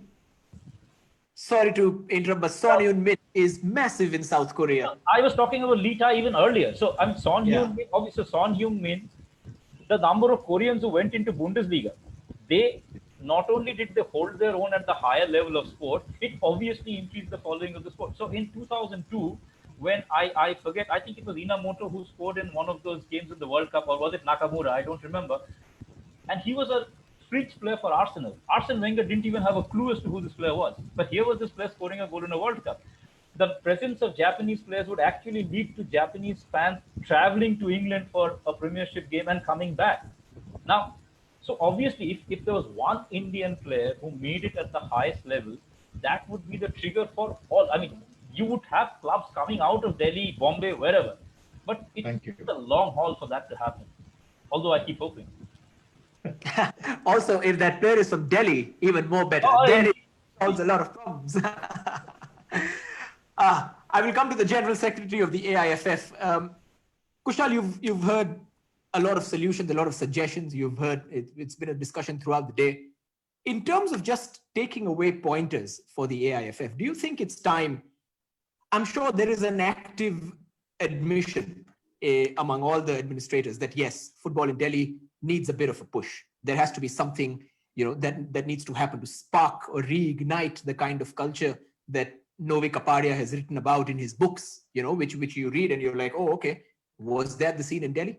To bring that back, is it time now? Maybe the AIFF is there an idea where they can do something to a concession kind of thing for people who want to start something in terms of club football in Delhi? Can there be a specific plan that, okay, if you do this in Delhi, we will give you XYZ help, which is only exclusive to capital city football? Can there be something like that? Is something like that in the works? I don't think that's fair at all. There are other states who are also doing very well. In fact, we did a ranking recently, and there are some states which have performed very well. They've been very proactive. So it won't be fair to single out a state and say that, okay, you do something, we'll give you a concession. Absolutely unfair.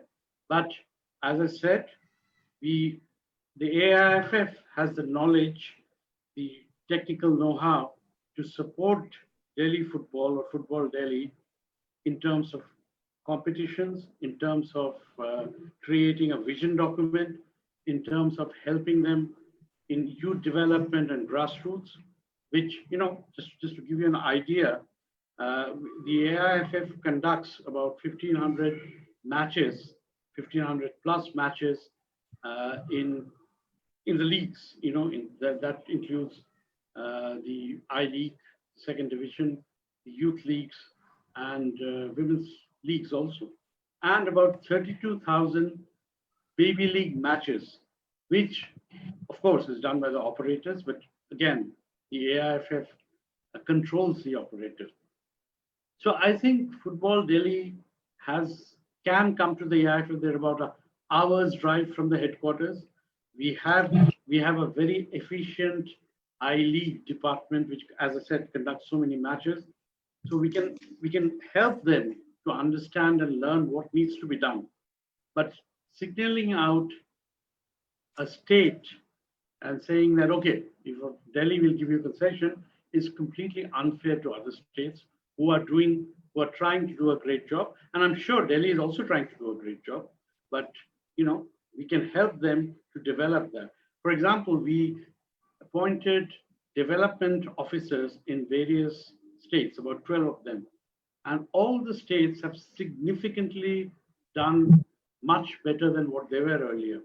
Unfortunately, for some reason, it did not happen in Delhi, but we are absolutely happy to put in place a development officer, work with Football Delhi to understand what their challenges are and support them and help them.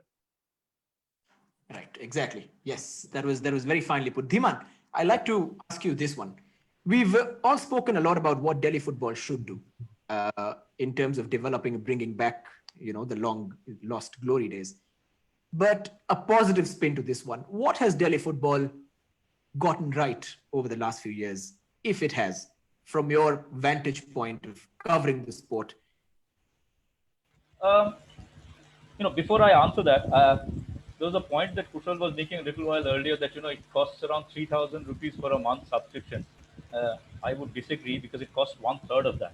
And it's pretty much what you were saying, it's how cheaply we can get access to the highest level of football, which in a way is counterproductive to the increasing following of our football. Okay, can you get me that subscription, please? Yeah, not a problem. So yeah, okay. Among the things that it has done right, I'll say this. See, it had, for the longest time, it had the Durand Cup, which was a tournament that was so rich in history. Unfortunately, even that has shifted out. The one thing that I sort of would have loved on this panel or on any other family, I don't know if there was one, was a representative of the Delhi government, who would tell us what they could do. Because as Simon was pointing out, you need to have a multiple stakeholder approach. So if there was somebody from the Delhi government, he or she could have said what we can offer to the table. Because the way it works in India is that if you do not have government support, it is very difficult to do anything. And one of the reasons why the AIFF is in Delhi is because it is easier to, it's closer to the seat of power. I mean, when the FIFA, when the AIFF house was set up, they could have set it up anywhere in the country where football was more popular, but they didn't do it in anywhere else. But they did it in Delhi because it was the capital, and you need. Kushal possibly goes to the Ministry of Sport and Youth Affairs twice or thrice a week for different things, for different permissions, etc. So, I would have loved to have somebody who was from the Delhi government to have sort of explained what they could bring to the table to sort of give the sport a boost. I think the thing that is right is, the football house is in Delhi. So the seat of football is in Delhi. Football Delhi over the past few years has undergone a makeover, and I hope Shaji and his team can take this good work forward. The starting point is to have discussions, try and go digital, try and hold youth, involve the youth, and Football Delhi has done all of that over the past few years.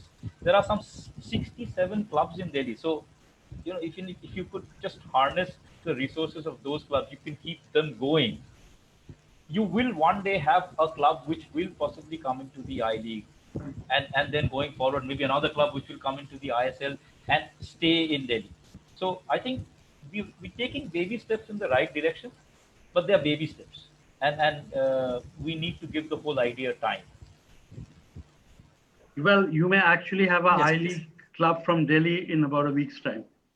There we Confidential information. There we go. About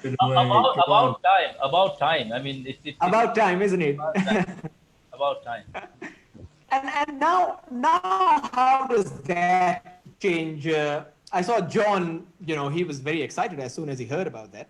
I've been trying to tell you, John, a couple of days back, but you didn't trust my sources. Anyway, it comes straight from Mr. Dhar today.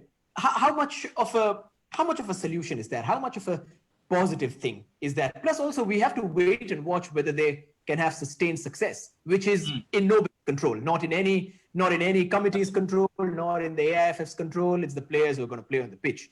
Barring the sustained success, it is big news. It is something to celebrate, isn't it?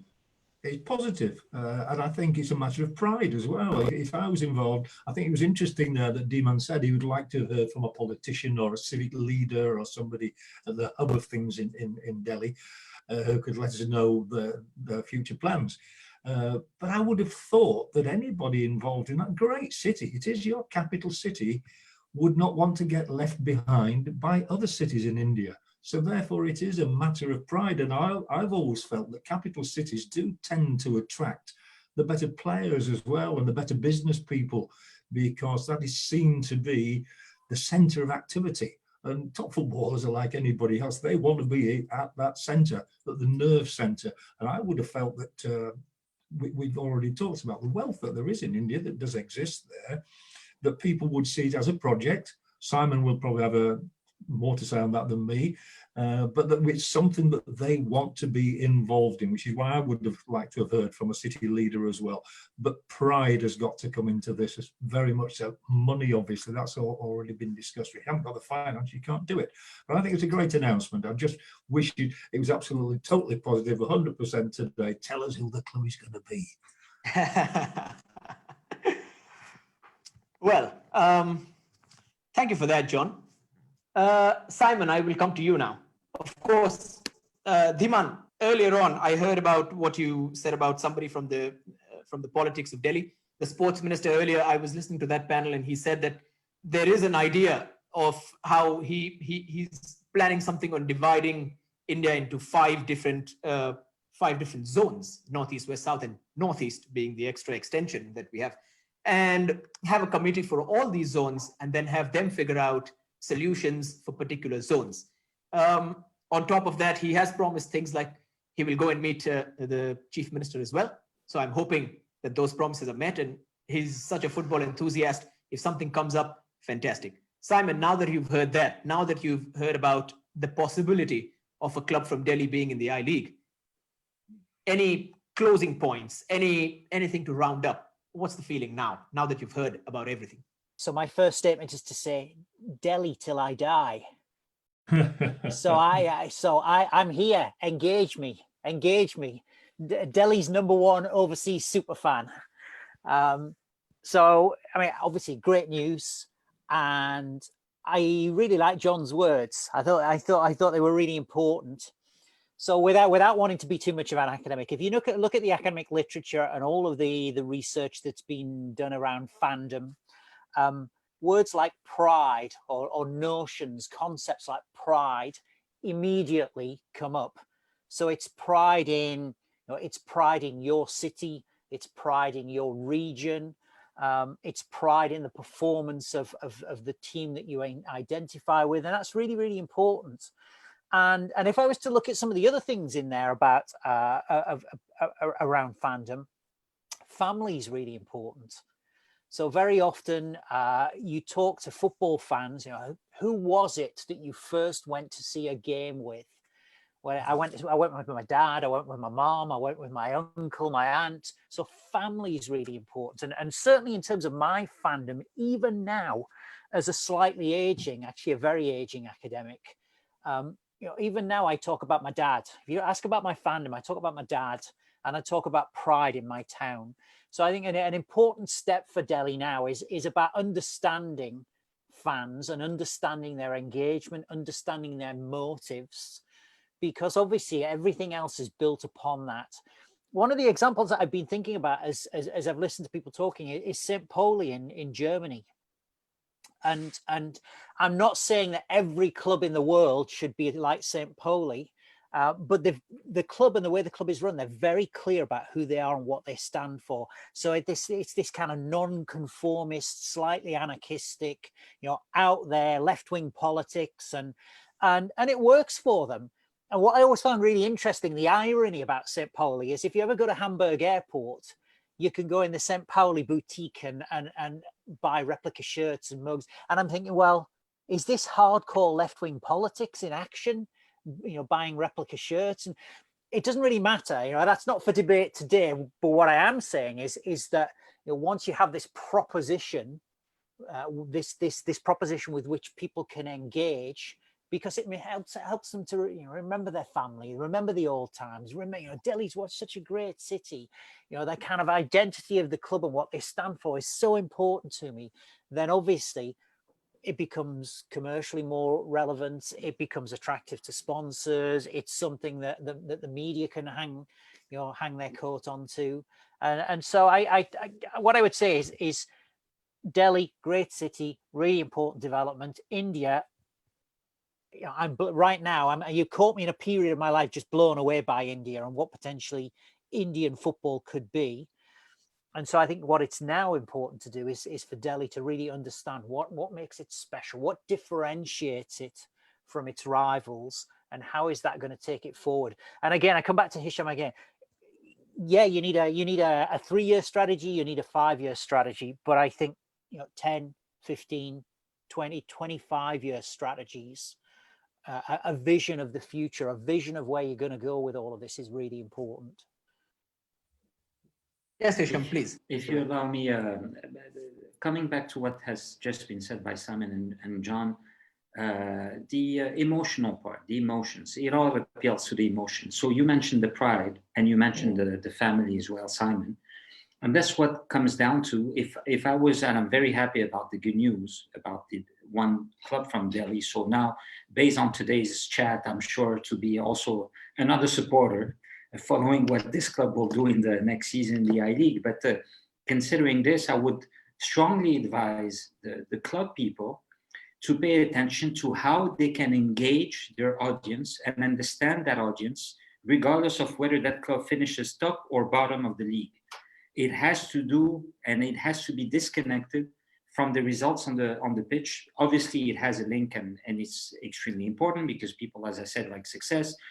But they need to understand and engage fans on social media and on television the daily way, I would say, if there's such a way. And you were talking about identity, but maybe that's a good opportunity now to understand what kind of identity a club from Delhi has. So I think it's extremely important to remember that, especially that this is not the people that will be at the stadium that will make the majority of the audience. 99% of that audience comes from television and social media. So if I was working at that club, I would immediately get the right person to devise the proper plan to communicate and engage the community around that club, and try also to get, I'm amazed to listen to Dhiman saying that there's 67 clubs in Delhi. How can we harness fans here and there and make them all support to one particular club that is at the highest level? But for me, that's very good news. But everything has to be around appealing to the emotional aspect of the supporter of the club. Pulasta, if I might just come in to yes, please. That Hisham said, the one thing that I would want this club is to do is be patient. Be patient. You're starting from nothing. Accept the fact that it's going to be very difficult to build fans, because football fans are generally takes a lot of time. And Leipzig is an example. I think John was talking about Leipzig a little while earlier. It's a club that's very successful, but hardly has fans. It's generally berated in different parts of Germany. So the point is that the club in the I-League will have to be patient. It cannot just say, I'll up and leave because there are no fans here. It will take time. And it will take time. They'll have to understand and build the legacy of that club in those 4, 5, 6 years. And once they keep being consistent in the I-League, assuming the I-League stays that long, that is when fans will start coming in. If they expect that fans will come in, from the first year onwards, starting from zero, I think they will be setting unreal expectations. So, right. So I think they just need to be there. As long as the I-League is there, they need to be there. Great if they win it, but just be there. Show them that I'm good enough to be part of the highest tier of Indian football, or the second highest tier of Indian football, and then I'll dream about the ISF. So if they're just there, I think that will be the most important thing. It's also a great chance to revive the atmosphere of Ambedkar Stadium again, isn't it? Because from what I understand, that's where they will play. Absolutely, it is the stadium to play football in. Now, it's sad that it does not fulfill all the requirements that of television, etc., which is sad. But it is the stadium to play football in. It's small, it's compact, and the players can feel the vibes, and which is how it should be. So, with the right kind of, I don't know if it's possible to get the infrastructural changes, but football in Delhi should be played at the Ambedkar. There should be no two opinions about it. Right. I think very quickly, if you allow me, Pulasta, to say this is where it comes back as well to the critical importance of the government in Delhi and the leading authorities within the state or territory of Delhi, and how they can be supportive, not of the club in particular, but of the football policy that is there. So maybe one of the things that Shaji has to do, or for that matter as well, part of the work that the AIFF has to do is to keep the political stakeholders involved when it comes to the infrastructure maintenance and refurbishment, because that cannot be done by the football club. And I take the example from the African continent where I've been working the last 10 years. Without government authorities or local authorities, football doesn't exist. They even pay the bonuses of football players to play the national team, or to travel or charter a flight to go to a qualifier game. So there needs to be that kind of constant involvement, which I'm sure it already is. I just don't know to what level it is.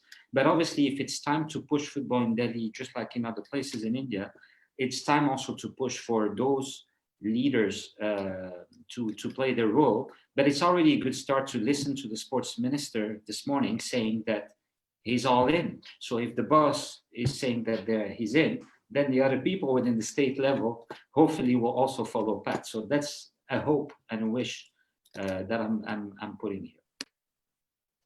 Any closing remarks? I think Simon, Dhiman, Hisham, all of them have put it together. John, Kushal, either of you?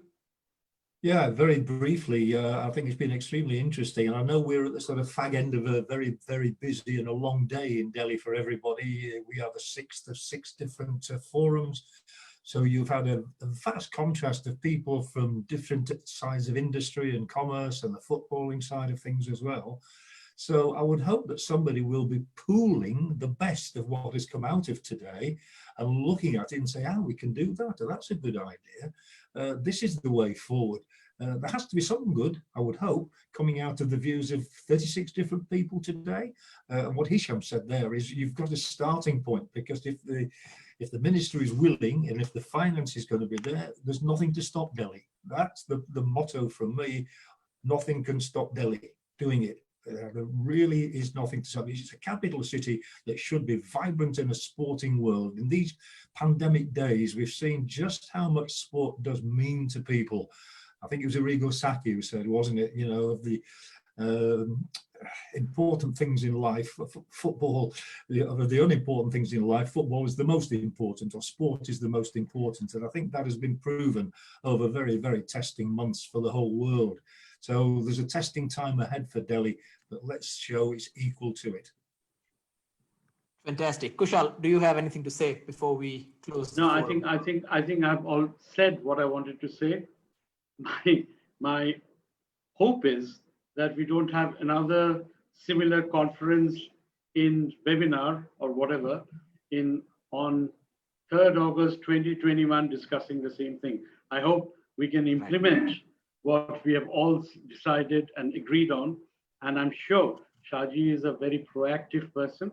So with him, we can implement it. And when we have the webinar on 3rd August next year, he say, this is done. Football Delhi is. Yes. Okay. Thank you. That's what Fantastic. I think. So we've spoken about a lot. Stadium, the stakeholders being part of the plan, pride, a lot of intangibles as well, pride, clarity, identity, engagement. I've just been picking out all the simple words, but they mean so much. But at the end, I think it all comes down to the new club playing with pride, or a club coming out from Delhi playing with pride, hopefully in the near future. Thank you all. It's been wonderful discussing this. Pardon me if I've called you all by your first names, but there was a lovely informal mood to it. And of course, I got carried away with that, but I'm guessing all of you are okay with that. I'm hoping. But in general, so happy to listen from all of you, to hear from all of you. And I'm sure that the people listening have gone back home more educated, with a lot more ideas on how to make Delhi a better and a more vibrant football city. Thank you then. Thank you. Thank you. Thank you. Thank you. Good night. Thank you very much. Thank you, Good night. everyone. Stay safe. Good night. Stay Bye. safe. Bye. Bye.